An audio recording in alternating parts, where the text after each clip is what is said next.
Ohayou gozaimasu, konnichiwa, konbanwa, ore wa Rokuroren. Masih berkelana di dunia yang misterius ini, Sentai Red to Isekai de Boukensha ni naru.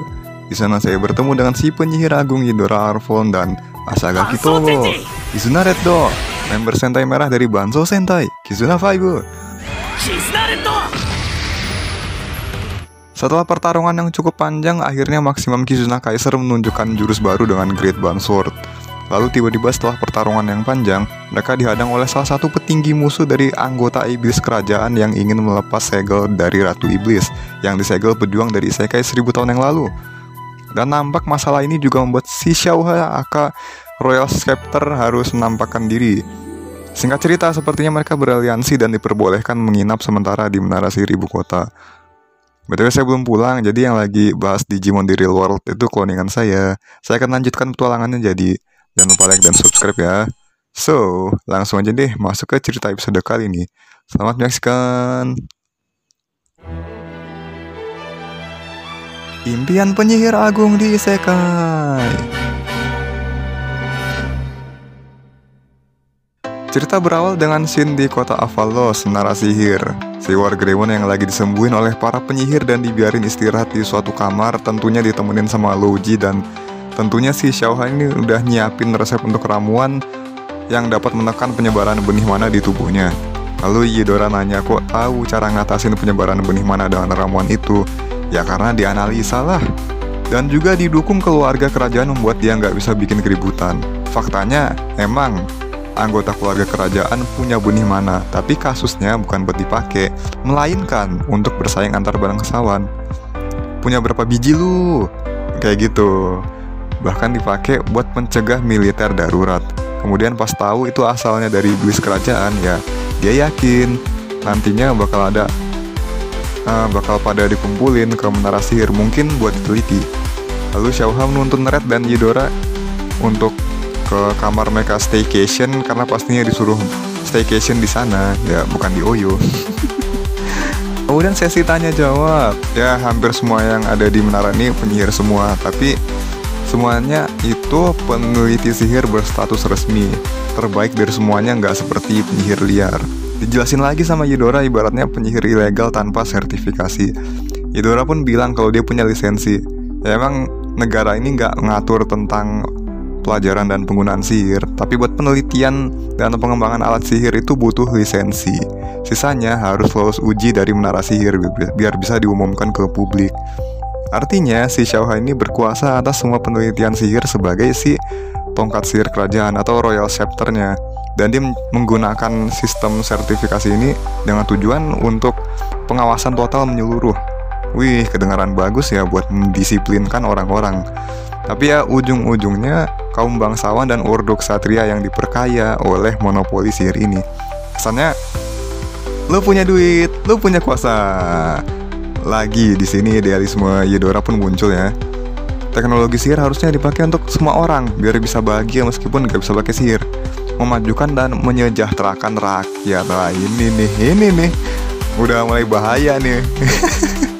Di sini Xiaoha ke-trigger dan nyatir bapaknya si Yidora kan temen-temen. Dikatain segala macam, katanya administrasi di era bapaknya dulu udah di batasnya. Oh gitu, maksudnya gimana tuh? Jadi hasil dari idealismenya itu memberi banyak kelonggaran yang membuat penyihir kelas teri bikin produk jelek yang bikin insiden melibatkan alat sihir meningkat dari tahun ke tahun. Oh ini KWS-nya kan, KW, barang KW. Baru aja bulan lalu motor saya servis turun mesin, pistonnya macet jadi kudu diganti gitu kan, sama biaya masangnya bisa berapa duit. Tapi pas saya cek di internet tuh harganya nggak sewah itu sih buat motor metik. Emang bangsat lah, ori dimahalin atau tahu lah. Ya menurut Yidora tindakan Xiaoha monopoli semuanya itu bukan sesuatu yang bijak, dan Xiaoha ngingetin berbagai insiden kayak kecelakaan lampu mana setiap tahun karena pakai barang KW. Terus petani bersenjata sihir menyerbu rumah bangsawan. Buset, ini penjarahan atau pendemo ini? Dan alat menjinak manabis dipakai buat memperbudak manusia hewan. Aduh. Prostetik sihir dipakai anak-anak yatim buat rampok dan kriminal. Yare daze. Oknum SDM rendah dibahas dong teman-teman. Ini Xiaohua pengen menekan masalah ini dengan kebijakan yang dia terapkan. Sebenarnya kita nggak bisa sebut dia koruptor total karena tujuannya itu baik, tapi kesannya dia tuh kayak bikin kesenjangan gitu nggak sih? Yang kaya makin kaya, yang miskin makin miskin gitu kan? Yang bisa nikmatin fasilitas cuman kalangan atas doang, yang bawah ya begitulah. Aduh, terlebih teknologi itu bahaya atau enggak tergantung kitanya. Terbukti relate petinggi cerminan dari rakyat. Aduh, bahaya banget. Teknologi sihir terlalu berat untuk ditangani oleh masyarakat awam. Denger tuh guys.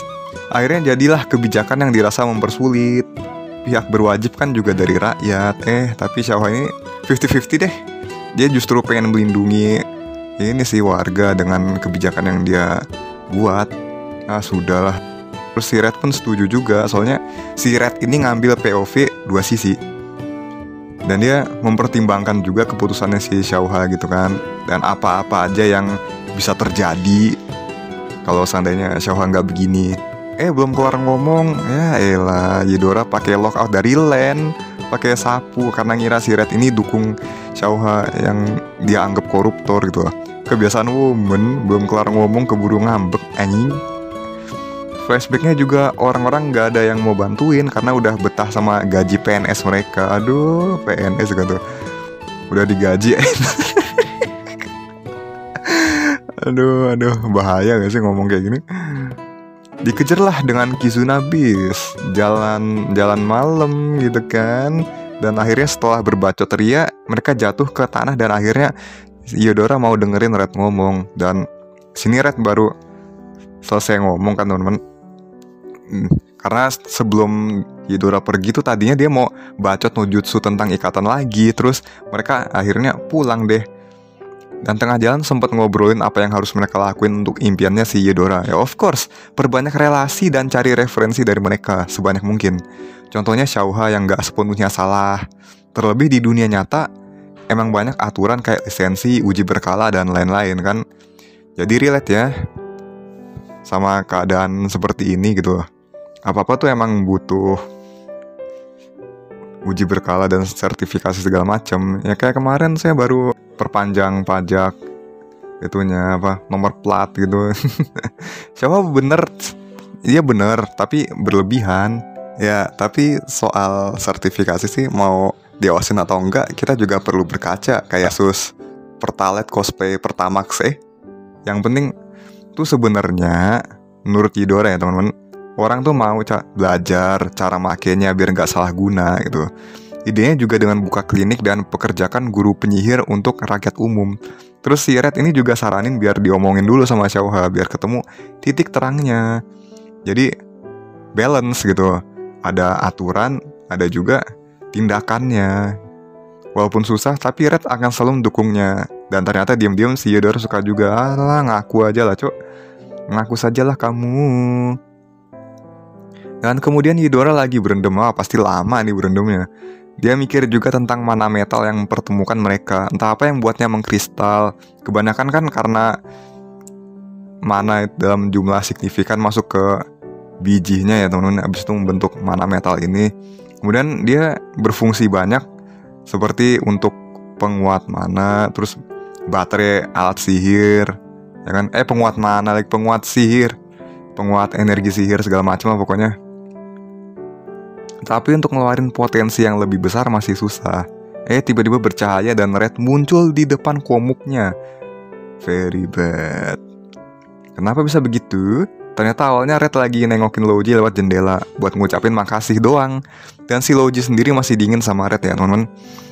Dia tuh lagi merenung soal langit yang di atasnya bukanlah alam surga yang banyak malaikat seperti yang dikatakan orang-orang di dunia ini. Tapi ternyata isinya ruang angkasa yang luas. Dan itu menurutnya adalah suatu pemandangan yang indah, bukan mengecewakan dia.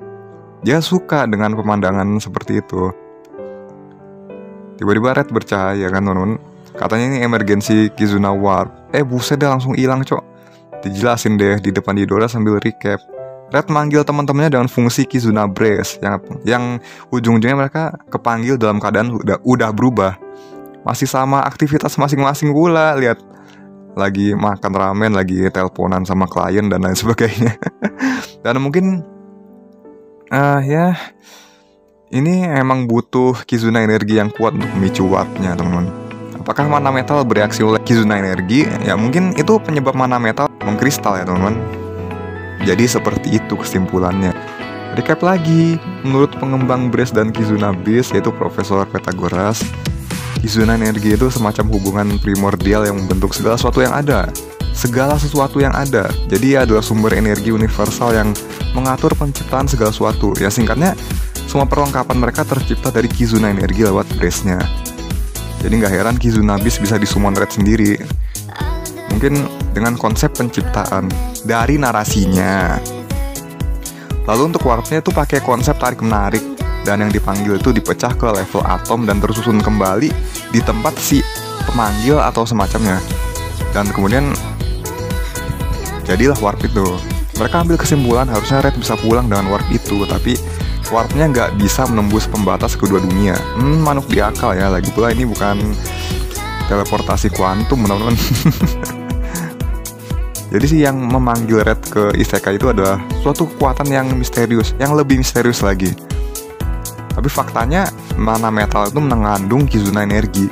Lalu si Yedora tiba-tiba nyosor ke Red dong tanpa kita duga sama sekali, dengan maksud ingin meneliti lebih jauh mengenai Kizuna energi dan mana metal, untuk bikin alat baru atau nyari cara buat ngulangin Red dengan scene yang wow. Siangnya mereka canggung seperti udah lebih dekat. Wah, andai punya gebetan semudah itu. Di sini sepertinya Red itu bercandain scene semalam pakai sensornya Bansu gata gitu kan. Pagi-pagi ngomonginnya begituan pakai disensor lagi, di spam lagi, aduh kacau. Lalu menghadaplah mereka ke Kaisar Gautis Aka, bapaknya si Wargreymon. Di situ juga ada Dariel, kakaknya si Ksatria, dan juga ada Regulus Magvold, komandan Ordo Ksatria kerajaan. Ya seperti itu lah. Kaisar langsung memikirkan untuk membuat putusan biar pemilik benih mana itu diharuskan ngebuangnya. Dan di sini Wargreymon memutuskan melanjutkan perjuangannya untuk membasmi pemilik benih mana yang berakar, karena belum tentu semua orang mau sukarela membuangnya. Si kakak malah nyaranin benih mana dipakai secara militer aja, padahal dia tahu dari laporan kalau itu mengarah ke kebangkitan Ratu Iblis. Kayak yakin banget gitu dia bisa menghabisi si Ratu Iblis modal pedangnya Louji doang yang bisa menyerap mana. Sarannya juga busuk gitu, nyatuin dunia dengan menggulingkan Federasi Manusia Hewan, dijadiin wilayah mereka. Ya ini penjajahan dong namanya. Ngeri cuy, penggusuran sepihak ini. Kalau semisal di pengadilan diganti duit pun nggak seberapa dibanding kerugiannya, cok. Cuek. Setelah itu akhirnya Wargreymon ngingetin kalau si iblis kerajaan bisa manipulasi benih mana itu. Diputer lagi deh, kalau gitu disita aja daripada dibuang. Atau ada si Xiaoha atau Royal Scepter yang lagi meneliti benih mana supaya bisa dimodifikasi biar nggak bisa dimanipulasi. Kaisar pun setuju sih kakak ini bertanggung jawab untuk proyeknya bareng si Xiaoha, sedangkan yang nggak mau nyerahin benihnya diserahin ke si Wargreymon. Wah, fix Godflan OTW nih. Cuek. Godflan nih kudeta atau apa nih ya? Aduh kacau. Singkat cerita, pas lagi pamit, masa lalunya si Wargreymon pun diungkap, teman-teman. Dia tadinya twin tail yang nggak sopan sama sekali. Ditanya apakah dia mau gantiin kakaknya yang bernama Alteo, ya nggak bisa sih katanya. Tahu dia maksud dia apa coba. Dan itu kelihatan kakak kembarnya ya, si Alteo ini kayaknya Teltina versi rambut pendek, teman. Nah di ending si Yodora ngobrol bentar sama si Xiaoha. Gak cuman dia sebagai Royal Scepter nggak bisa nolak perkataan si Dariel yang jadi masalah itu. Jadi yang terbaik bisa dia lakukan cuma sekedar menyetujui dia dan meneliti lebih lanjut dulu gitu kan. Dan kini ditawarin kerjasama dengan Yodora lewat masukan. Sadar diri nggak bisa mewujudin impiannya sendirian. Awalnya sih nggak disetujuin sama Xiaoha ya, tapi Xiaoha ngasih cara buat Yodora. Wah, diajarin korupsi guys. Awas guys, Godflan, acuak. Godflan mulu. Hai, review no Cikandes. Episode isinya teori semua dan juga penjelasan mengenai mana metal dan Kizuna energi itu singkat jelas padat. Tentang Xiaoha, dia bukan ada maksud buat jadi koruptor yang monopoli aset negara sih. Tapi emang dunia butuh peraturan dan sayangnya yang terbaik yang bisa dia lakukan yaitu agak berlebihan dan malah bikin dia dituduh seperti itu. Padahal maksud dia baik juga sih. Cuman butuh masukan aja dari Yudora yang berarti si Red kan bener ya. Lebih baik dukung mereka berdua sekalian selagi tujuan mereka itu sama-sama baik. Andai di dunia nyata seperti ini teman-teman, ujungnya malah jadi buzzer, cuaks. Yang mencurigakan itu si Dariel sih. Aku ngerasa nggak enak sama dia. Setelah seron dia tentang benih mana, apa dia bakal jadi pencetus God Friend? Ya jadi itulah episode ke-6 dari Sentai Red to Isekai de Boku Shinshin Naru.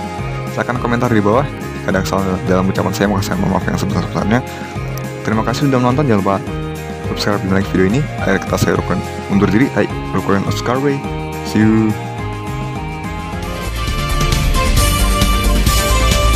この番組はブランドスポンサーの提供で